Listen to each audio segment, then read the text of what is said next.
Right, more details are emerging about the identities of the suspects, and RT's Alexei Yaroshevsky can tell us more. Alexei, so there are unconfirmed reports that both suspects were from the North Caucasus, but these are people who lived abroad. What do we know so far?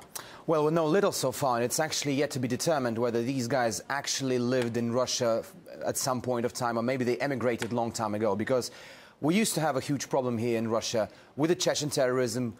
We had a war, in fact, in Chechnya, and there was a huge outflow of people from the North Caucasian Republic. And the question is whether these two suspects had actually anything to do with North Caucasus for the past decade or so.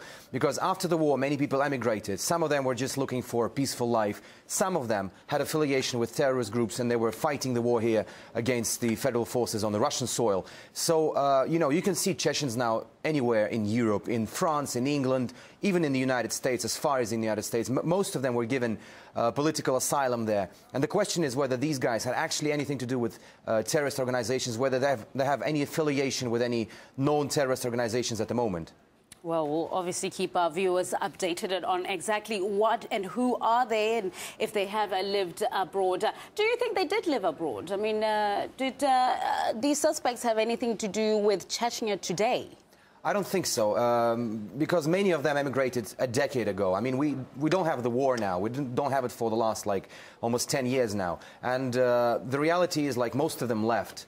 I saw myself on the French Riviera in a luxurious resort, Chechens riding with guns and Chechen flags. It doesn't necessarily mean they're terrorists or anything, but, if these guys prove to be terrorists and belonging to Al-Qaeda or any other terrorist organization, that certainly mean that old habits die hard. And not all of them are left to look for a peaceful life. Some of them left to continue their criminal activities and killing people and doing horrible stuff.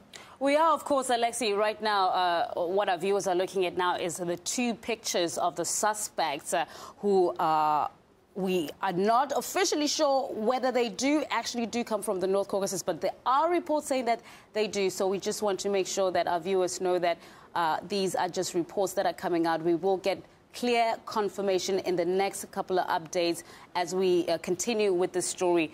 Alexei Yaroshevsky in the studio with me, just giving us an update on those two supposedly brothers who may or may not be from the North Caucasus.